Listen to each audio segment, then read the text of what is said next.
알고는 싶은데 읽기에는 바쁜 우리를 위한 독서 대행 콘텐츠 직독잡설 시작합니다.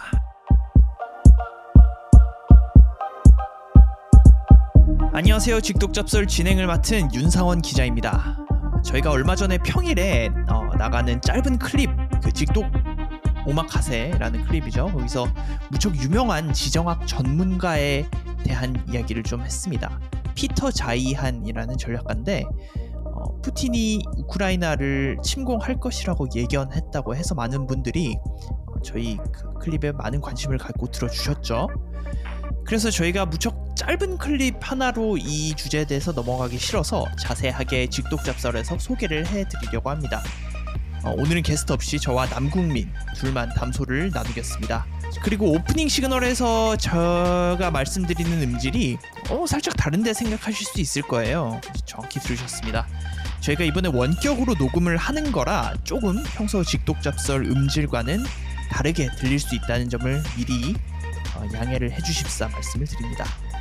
자, 직독잡설 재밌게 듣고 계시다면 좋아요, 구독 꼭 눌러주시고 저희 유튜브, 인스타도 많이 들어주시길 당부드리면서 자, 이번 주 직독잡설도 시작하겠습니다. 자, 오늘은 홀로 나오신 남궁민 씨와 이야기를 나눠보겠습니다. 안녕하세요.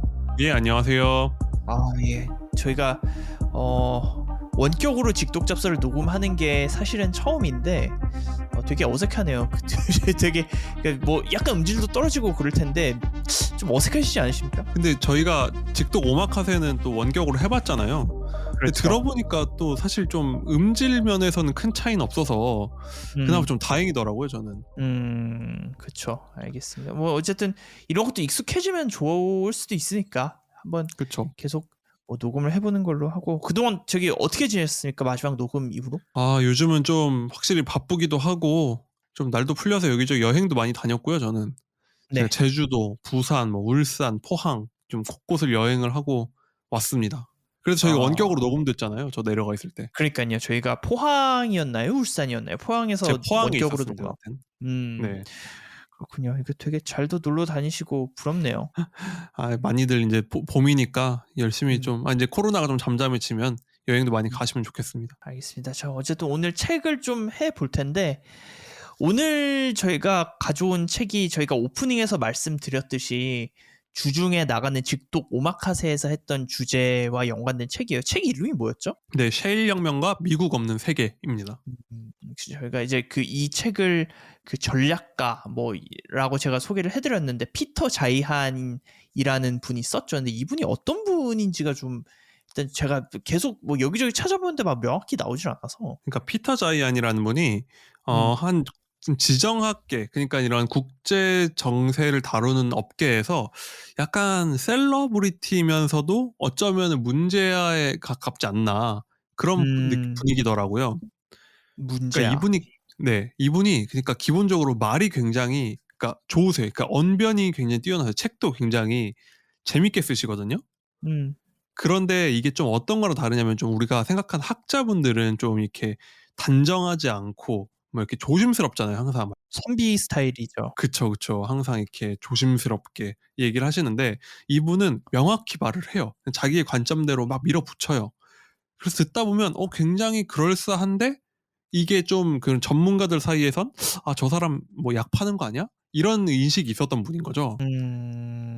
그런 분이었는데 이분이 좀 특이한 포지션이었으니까 뭔가 이런 국제 주정학을 다루는 포럼 같은 데서도 좀 약간 이단아 같은 느낌이었는데 이분이 주장한 게 뭐냐면 이 책의 제목이 셰일 혁명과 미국 없는 세계잖아요. 네. 그러니까 이분의 주장은 이 제목에 함축되어 있는데 뭐냐면 지금까지 우리는 뭐 이제 세계 뭐 이라크 전쟁, 뭐 걸프전 이런 익숙한 이제 우리가 아는 국제 정치가 있잖아요. 미국이 모든 걸 다 알아서 하는 그런 세상이 익숙하잖아요. 항상 뭐 지구는 그랬다고 생각을 할 정도로. 그렇죠. 근데 이분이 말하는 건 뭐냐면은 셰일가스라는 게 한동안 또 붐이었죠. 그러니까 미국에서 쉽게 말해 거의 땅만 파면 끊임없이 나오는 셰일가스와 셰일 오일을 만들어냈잖아요. 그게 한 2015년 이후라고 하죠. 그래서 이걸 셰일 혁명이라고 해요. 그러니까 이때 이후로 미국이 세계 최대 원유 수입국에서 석유 원유 수출국이 됐고 이게 우리가 사는 국제 정치를 다 바꿨다는 겁니다. 어. 이분의 이 주장 핵심은 그거예요. 저희가 직독잡설에서도 이러한 비슷한 내용을 몇 번 다룬 것 같긴 한데, 예를 들어서 뭐 에너지 혁명이라던가 이런 게 이루어져서 미국이 더 이상 해외에 간섭하지 않고 우리나라의 더 국정에 신경을 쓰겠다 이러면서 다른 나라 국제 뭐 경찰국 행세를 하지 않는다, 뭐 이런 얘기들을 저희가 직독잡설에서 다뤘던 국제 지정학 책에서 좀 얘기를 했지 않습니까? 그렇죠. 이제 그런 전망들은 워낙 셰일혁명 이후로 이게 판도를 바꿀 거라는 얘기 나왔었죠. 음, 그런데 이분이 유독 주목을 받은 게 보통 학자분들은 아마 미국이 고립주의를 회귀할 거야 정도에서 끝난다면 이분은 앞으로 고립주의를 회귀한 미국이 고립주의를 회귀하면서 이 세계가 어떻게 될지를 거의 전 지구를 다 예언에 가까운 예측을 해요. 노스트라다무스도 아니고. 거의 보면은 예언가 수준이신데 그러다 보니까 저도 이 책을 읽은 게 2017년에 나오자마자 읽었어요.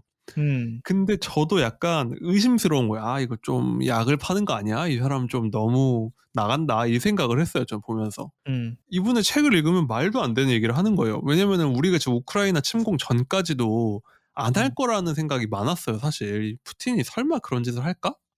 근데 음. 이분은 그때 이미 푸틴이 우크라이나를 침공할 거라는 걸 정확히 예상을 했어요. 그때. 그렇게, 그러니까 저희가 이제 이 내용을 직독 오마카세에서 다루긴 했는데, 네. 직독 오마카세를 듣지 않은 분들을 위해서 좀 요약을 해주시죠, 그 에피소드를. 그러니까 이게 어떻게 예언을 했다는 거예요? 네, 그러면 이제 뭐 이분이 어떻게 예언을 했고 이분이 음, 그러면은 더 예상하는 게 뭔지를 한번 본격적으로 말씀을 드려보면, 음, 그러니까 미국이 지금까지는 전 세계를 다 관리를 했잖아요. 그렇죠. 근데 미국이 이제 더 이상 여기저기 개입을 안 하면 그 전까지 뭔가 지역별로 이런 갈등들이 있었다는 거죠. 음, 원래부터. 근데 한마디로 이 동네에 그 두목이 있으니까 다들 안 싸우고 있었는데 미국이 이제 빠져나가면은 그게 하나하나씩 싸움이 날 건데 그 싸움이 음. 어디서 날지를 예상을 했고 그 첫 번째를 예상한 게 이분은 러시아와 유럽의 갈등을 예상했습니다. 첫 시작이라고 봤어요.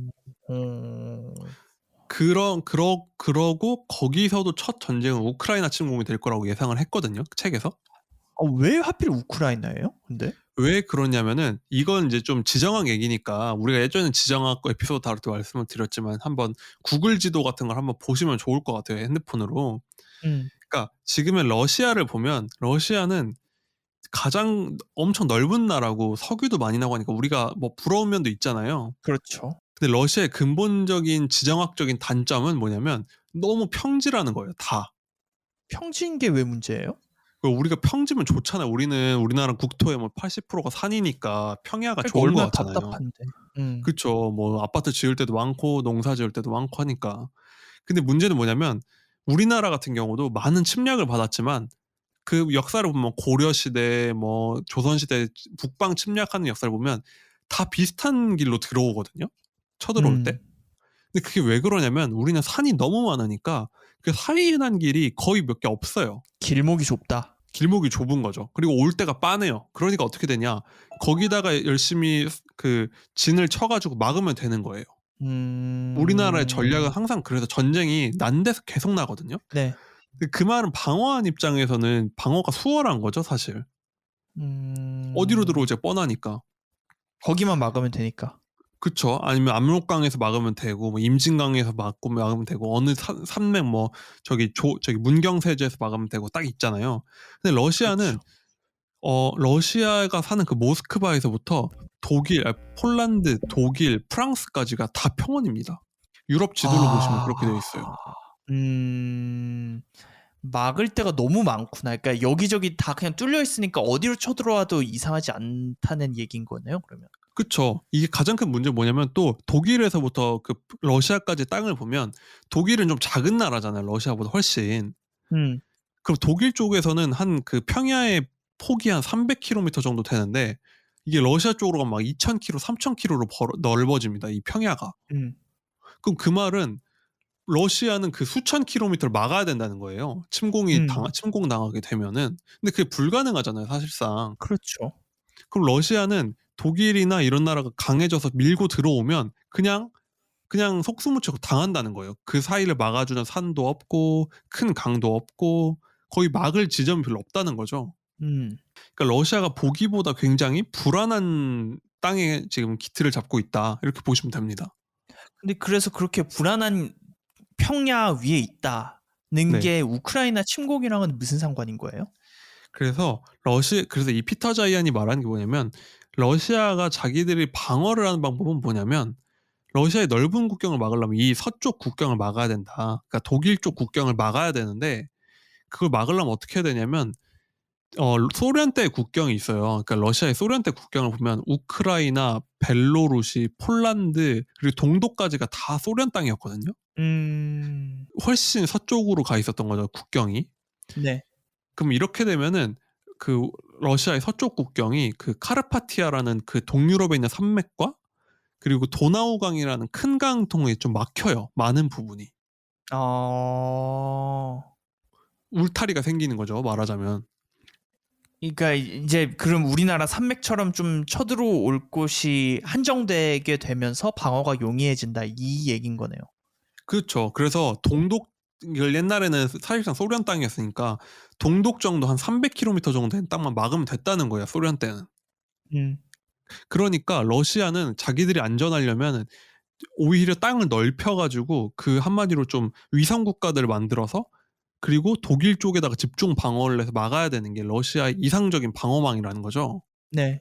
그러면은 이게 러시아의 가장 최적 방어선인데 그럼 왜 지금 푸틴은 가만히 있다가 침공을 했느냐? 아니 뭐 지금까지도 잘 살았는데 왜 그럼 그 국경을 지금 만들려고 하느냐 하면은 피터 자이안의 전망 얘기는 뭐냐면 러시아가 지금 망해가고 있다는 거예요. 망해가고 있다는 게 무슨 소리예요? 아니 지금 뭐 잘 살고 있는 거 아니에요? 그쵸. 뭐 지금 보면 가스값도 오르고 뭐 석유값도 오르고 푸틴 막 카리스마 넘치고 하잖아요. 근데 음. 이게 왜 무슨 말이냐면 왜 망해가고 있는 전쟁을 하냐면 러시아는 그러니까 이건 피터 자이안의 주장입니다. 그러니까 러시아는 이미 1993년도부터 인구가 줄기 시작했거든요. 어허. 인구 증가율이 오히려 0%에서 거의 마이너스로 돌아갔어요. 인구가 감소를 하고 있는 거네요. 그쵸. 그때쯤이 그러니까 소련 붕괴 직후니까 소련이 붕괴된 이후부터 인구가 거의 계속 줄었다는 거예요. 출생률이. 음. 그런 상황이고 경제는 한 2015년부터 마이너스로 거의 돌아섰거든요. 경제가 그 정도로 안 좋나요? 예. 왜냐면은 2014년에 크림반도를 침공하면서 엄청난 경제 제재를 받았잖아요. 그러다 보니까 음. 그 경제 제재로 경제가 확 꺾인 거예요. 그러니까 그 경제 경제적으로 제재 때문에 그리고 그게 없었다면은 그나마 경제는 좀 괜찮았을 거란 얘기인 거네요. 그렇죠. 왜냐면은 푸틴도 처음부터 이렇게 막 독재자처럼 막 나가고 하지 않았거든요. 음. 옛날엔 부시랑은 거의 서로 별장 초대하고 거의 막 담소 나눌 정도로 완전히 친하게 지냈었어요. 음. 그러니까 그때까지만 해도 러시아의 생각은 자기들도 개방을 하고 심지어 러시아가 나토를 가입하겠다는 얘기까지 했었어요, 원래는. 어. 그러니까 그만큼 서방에 손을 벌리면서 원래 경제를 개발하려고 했습니다. 음. 근데 이게 완전히 엉망이 된 거죠. 그 제재를 받기도 했고 자기들이 침공을 한 원죄니까. 그러다 보니까 인구도 줄고 있고 경제는 오히려 마이너스인데 그러면은 국경은 지금 방어하기가 너무 어려운 국경인 상태거든요. 음. 제가 말씀드렸던 그 이상적인 국경과는 너무 거리가 멀어요. 음. 그러니까 러시아가 가장 좋았던 국경이 소련 때 국경인데 소련 때보다 인구도 줄고 경제력도 그때보다 나아진 게 없는데 국경은 더 방어하기 힘든 국경이라는 거예요. 음. 근데 인구는 앞으로도 계속 줄어들 거거든요. 오히려 빠르게. 그러면 뭐 지금 뭐 좋은 게 어느 하나 없는 상황이네. 뭐 인구도 줄고 경제도 망하고 뭐 계속 독재는 하고 있고. 그렇죠. 그러니까 푸틴의 생각에서는 지금 인구가 준다는 게 가장 중요한 건 뭐냐면 이른바 우리가 러시아인 하면 떠오르는 그 백인 있잖아요. 백인들. 그 네. 전통적인 러시아인들이라고 할까요? 이분들이 굉장히 출생률이 낮아가지고 급격히 감소하고 있거든요. 슬라브족들. 그쵸. 그러니까 러시아인 혹은 슬라브족이라고 할 만한 분들이 그리고 뭐 그 안에 음. 수많은 소수민족들 오히려 인구가 빠르게 늘고 있어요. 그러니까 어. 그 슬라브족, 러시아인을 대표한다고 생각한 푸틴은 이게 굉장히 절체절명의 위기인 거예요. 자기가 볼 땐. 국가 정체성의 위기가 올 수도 있다는 얘기네요. 그쵸. 자기 나라를 방어하기도 어려우면서 러시아 민족을 지키기도 어려운 상황이 된다는 거죠. 푸틴이 봤을 때는. 음.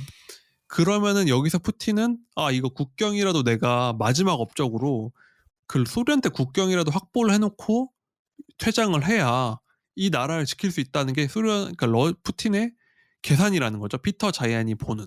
그러니까 이제 어차피 자기가 뭐 얼마나 이 권좌에 앉아 있을지 모르는 상황에서, 그리고 러시아의 경제는 계속 낮아지고 있고 특히나 인구도 감소를 하면서 그 소수민족의 비율이 늘어가기 때문에 정체성도 못 지키는 상황이니까 이거를 좀 어떻게든 최소한 방어를 하기 위해서는 그 좀 국경을 넓힐 필요가 있다.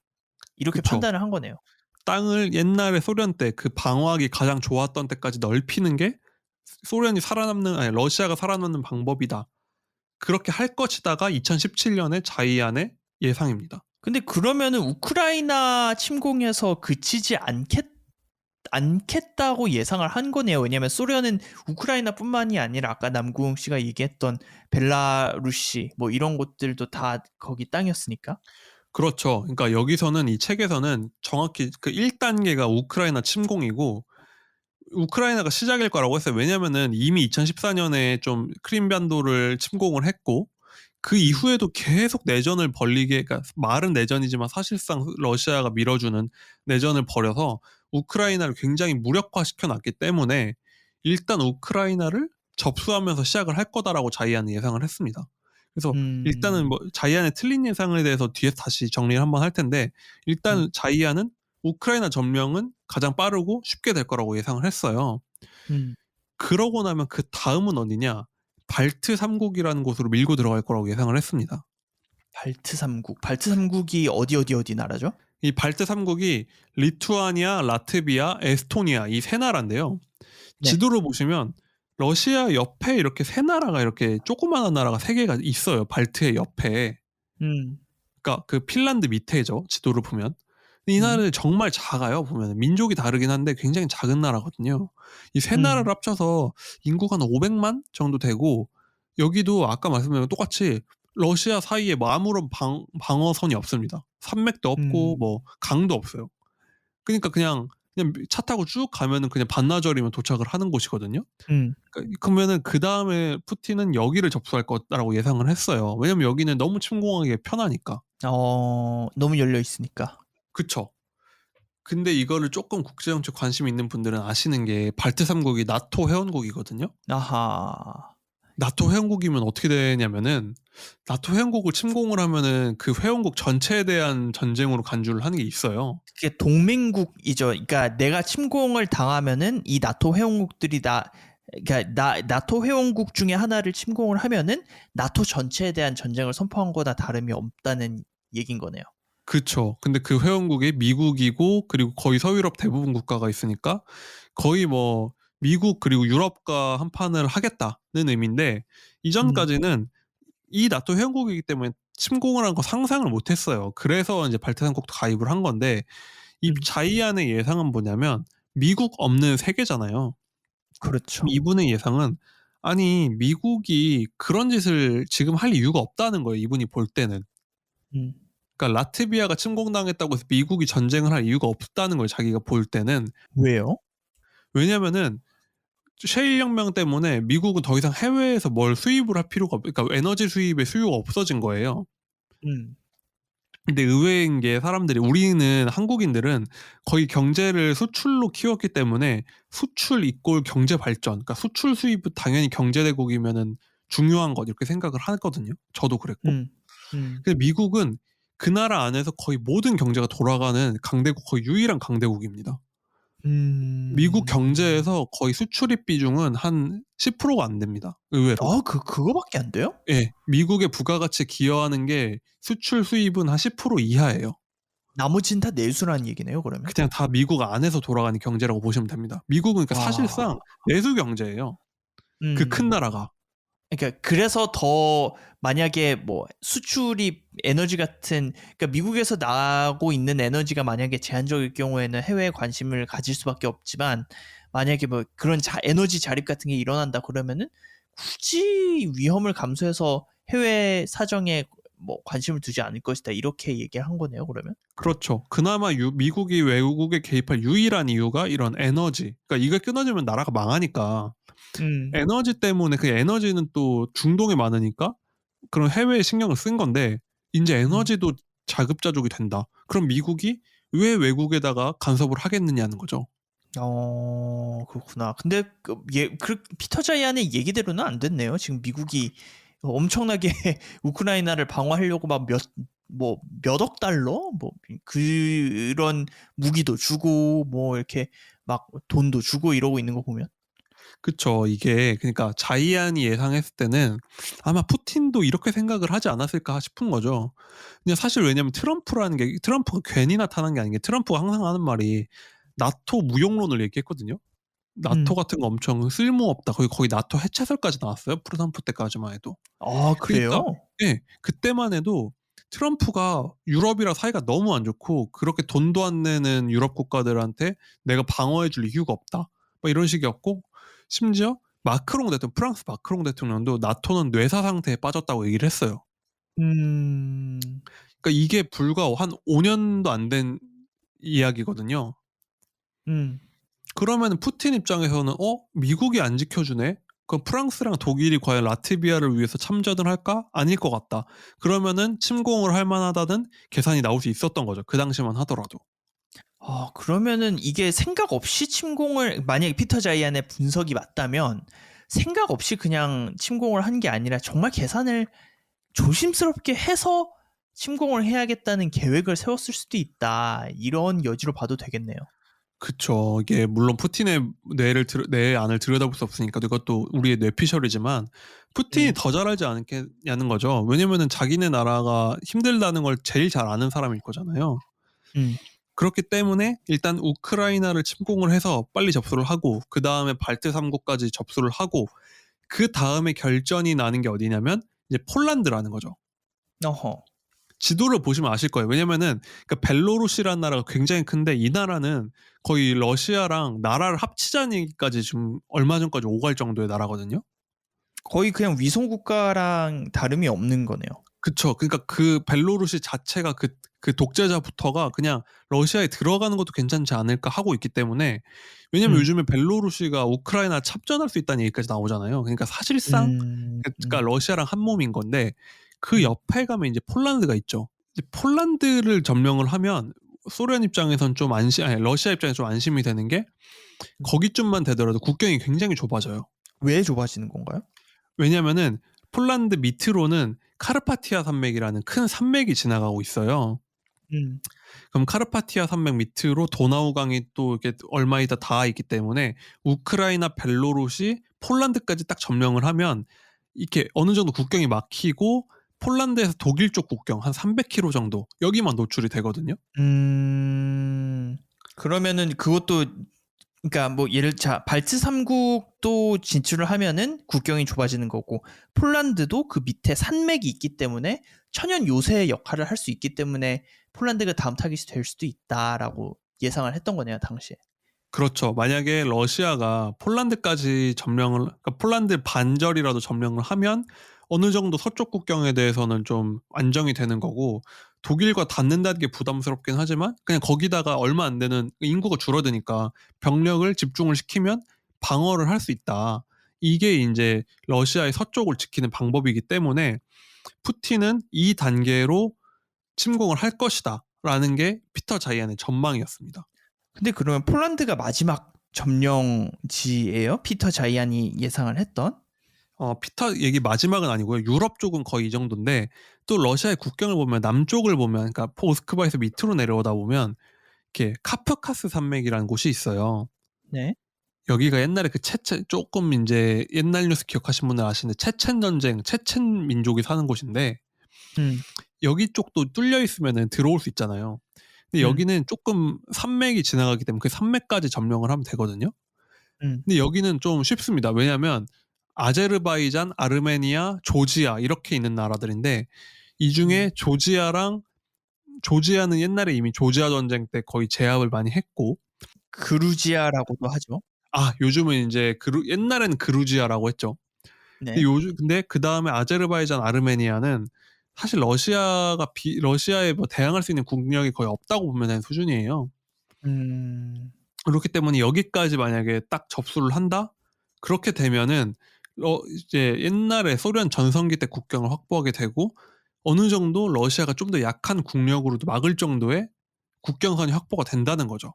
근데 되게 좀 그러니까 몇 가지가 의아한 점은 이걸 들으면서 그러니까 몇 가지 의아한 점이 있는 게 첫 번째로 근데 러시아가 그래도 세계 2위의 군사력을 가지고 있는데 이 정도 국경을 걱정할 정도로 뭐 침공을 걱정해야 되는 입장인가?가 첫 번째고 그러면 두 번째는 그러면은 이제 국경을 독일이랑 이렇게 맞대는 게 오히려 더 안전하다는 얘긴가 이게 좀 궁금하거든요.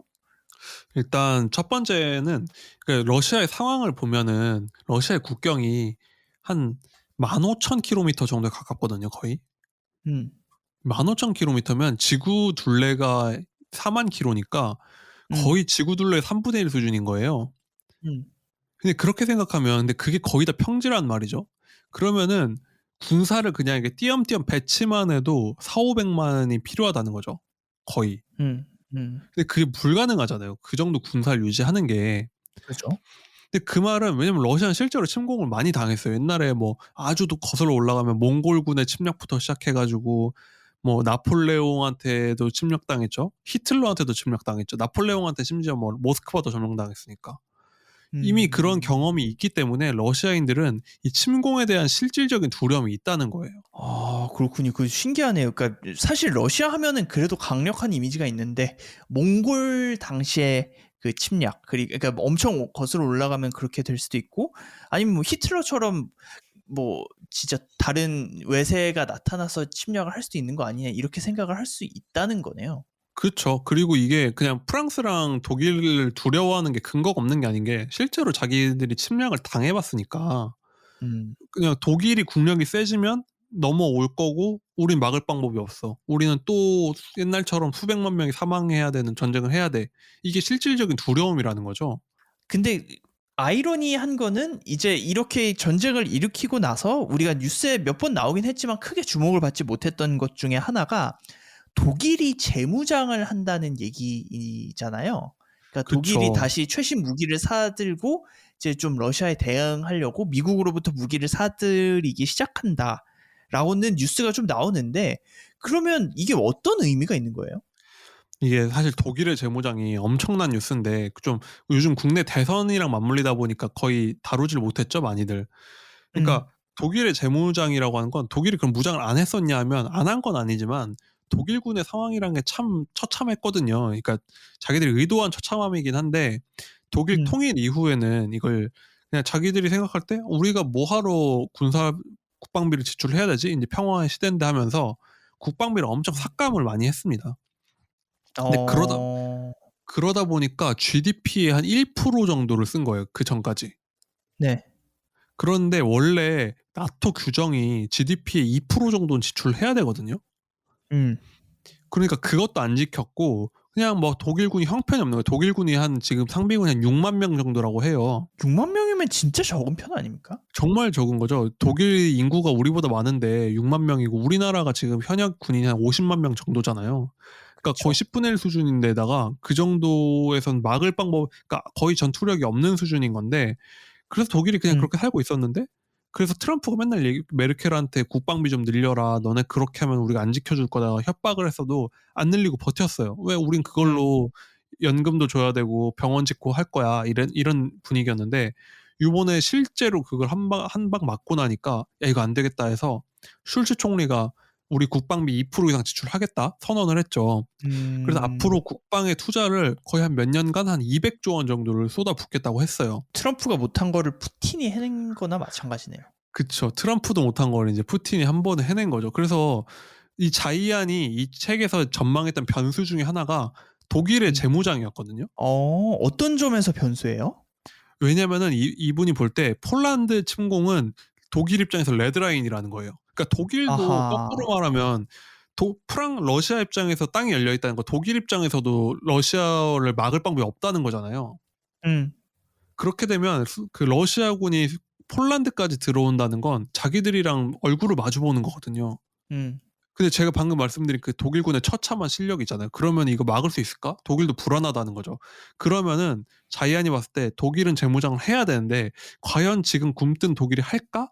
이게 변수가 될 거다라고 했어요. 그러니까 독일이 얼마나 빨리 재무장하느냐가 러시아의 계획을 바꿀 변수라고 예상을 했거든요.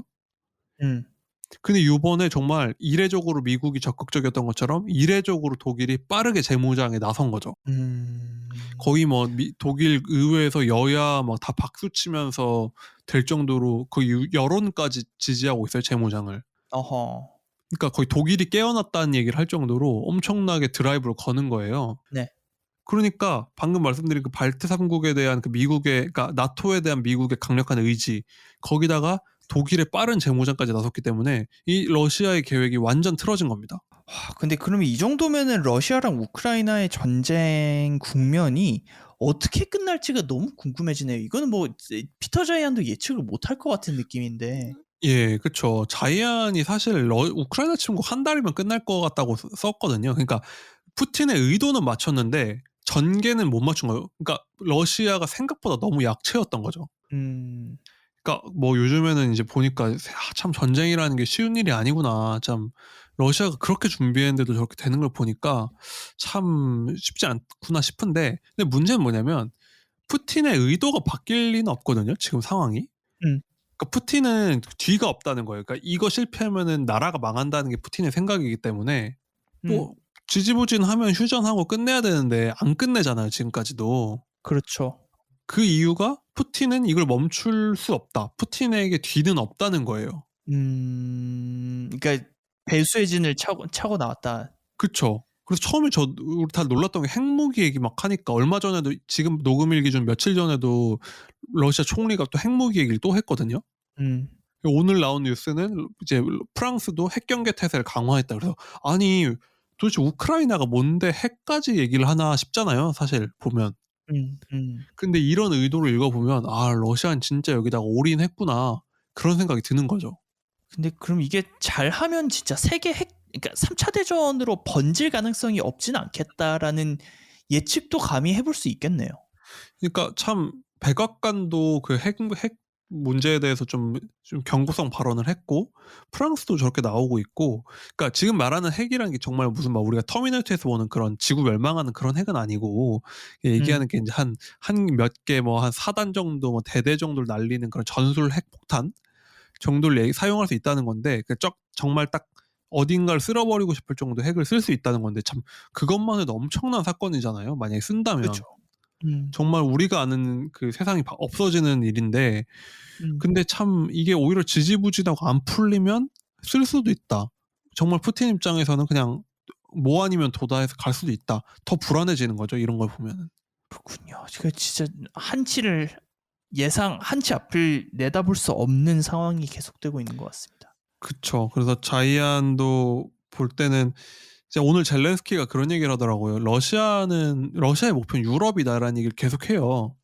그러니까 물론 저게 우크라이나가 자기를 도와달라는 주장일 수 있지만, 이런 관점에서 보면 러시아는 여기서 안 멈춘다. 분명히 또 이게 휴전이 돼도 또 쳐들어올 거고 또 뭔가를 할 거다. 그리고 유럽과 미국 계속 이간질하면서 계속 좀 뭔가 공격을 할 것이다 라고 볼 수 있는 거죠. 알겠습니다. 일단 유럽에서 좀 넘어가고자 하는 게, 일단 뭐 유럽도 뭐 저희 혹시나 뭐 좀 더 궁금한 사안이 있으면, 근데 사실 할 얘기는 다 한 것 같긴 해요. 근데 또 궁금한 점이 있으면 저희가 저번에 얘기했던 관련된 직독잡설 에피소드를 들어보시면 좋을 것 같고, 이 러시아와 우크라이나 전쟁으로 좀 주목받고 있는 게 사우디아라비아거든요. 아이러니하게도. 왜냐하면 그쵸. 사우디아라비아 지금 러시아가 세계 뭐 순위권에 있는 산유국인데 전쟁에 들어가면서 이제 기름을 공급을 못하니까 국제 유가가 막 한때 엄청나게 치솟기도 했고, 지금은 좀 안정 태세긴 한데 아직도 뭐 어떻게 될지 아무도 모르는 상황이라고 합니다. 그래서 이거를 지금 듣고 있는 녹음하고 있는 날을 기준으로 해도 휘발유가 뭐 거의 2,400원?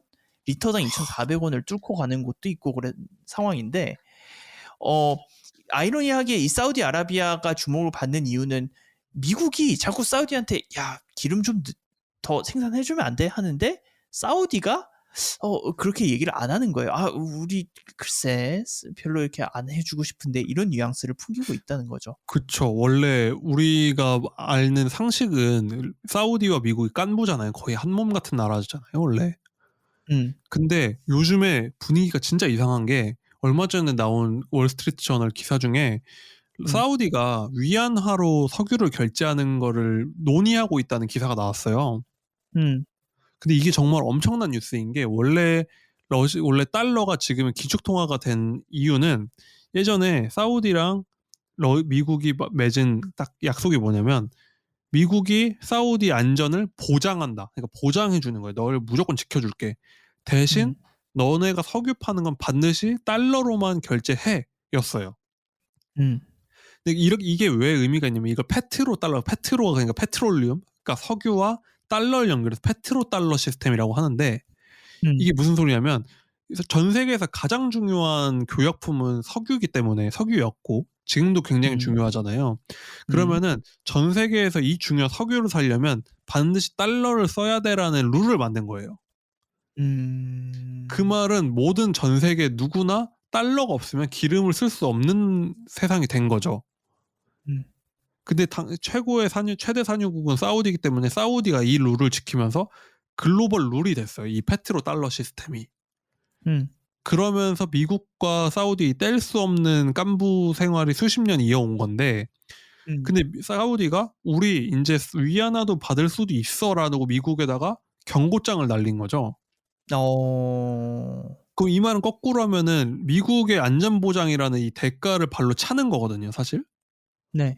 그럼 사우디 입장에서 말이 안 되는 건데 사우디는 오히려 거꾸로 이걸 보면은 미국이 자기들을 안전보장해 주는 걸 못 믿겠는 거예요. 지금 상황이. 음, 음, 그럼 이게 왜 그러면 러시아 얘기 한창 하다가 뭐랑 연결되냐고 하냐면은 다 미국 없는 세계라는 그 관점에서 보면 미국이 인제 석유가 펑펑 나잖아요, 자국에서도. 음. 그러면은 더 이상 사우디 석유가 중요하지 않은 거예요, 미국 입장에서.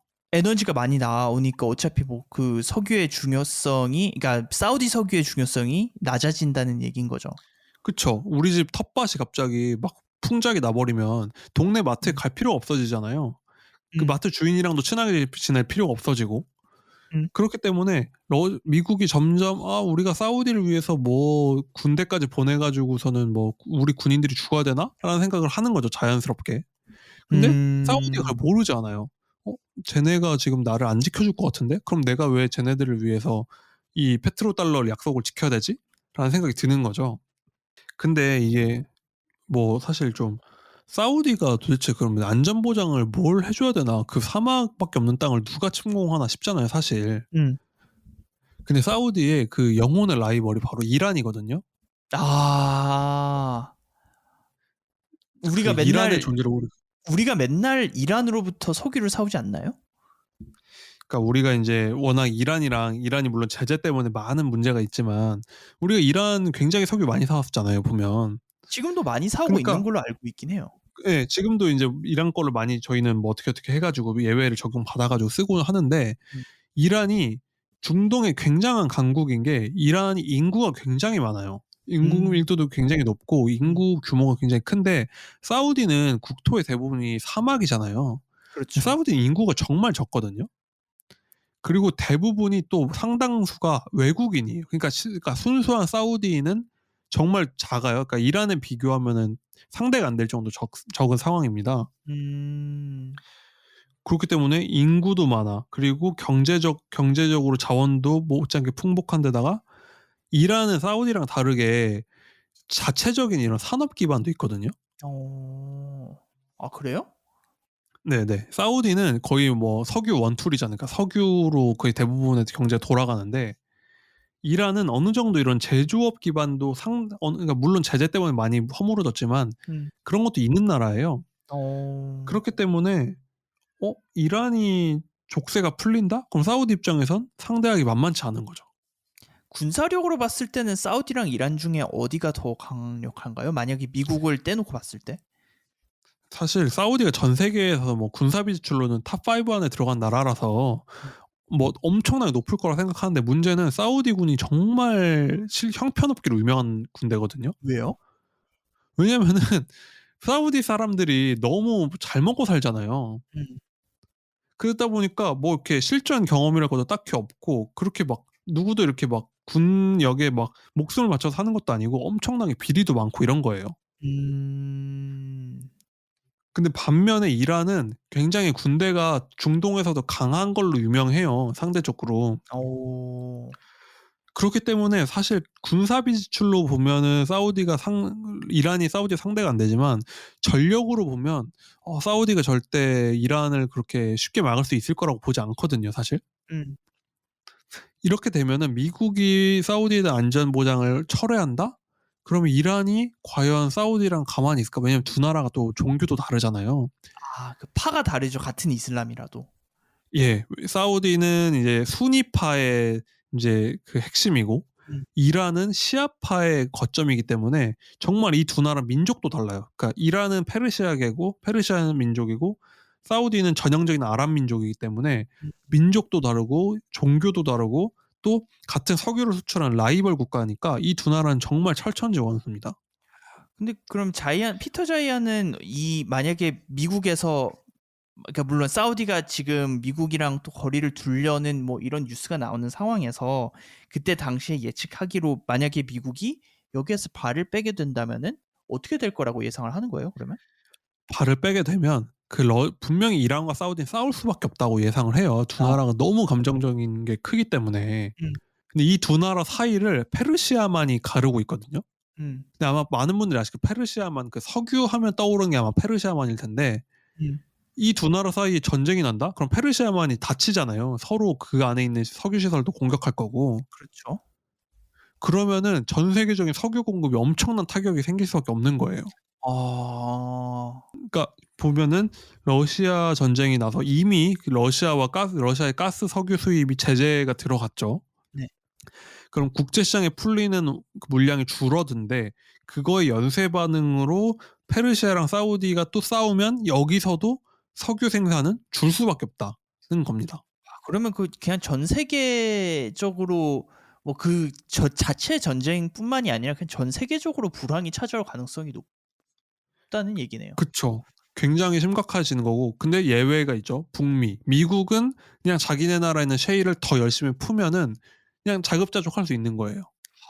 정말 그러니까 미국 없는 세계라는 책에 딱 걸맞는 시나리오이긴 하네요. 그러니까 우리는 그냥 이제 경찰 국가 안 하고 우리끼리 잘 먹고 잘 살 테니까 너네 알아서 해 이렇게 되면은 거기서도 전쟁이 일어나고 그러면 미국을 제외한 그리고 기름을 생산하는 나라를 제외하고 다 이렇게 경제가 특히는 우리나라 같은 경우에는 에너지 전량을 수입에 의존을 하고 있기 때문에 좀 힘들어질 것이다. 이렇게 예측이 될 수도 있다는 거죠.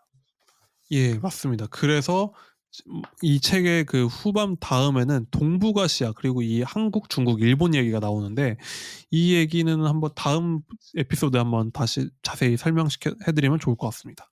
알겠습니다. 저희가 이제 시간이 다 돼서 근데 좀 얘기를 해보니까 물론 저희가 좀 직독 오마카세에서 했던 얘기를 좀 다시 짚기는 했지만 시간 가는 줄 몰랐네요. 알겠습니다. 자, 그러면 저희가 다음 에피소드에서는 동북아 관련된 이야기로 다시 돌아오겠습니다. 다음 주에 뵙겠습니다. 예, 다음 주에 뵙겠습니다.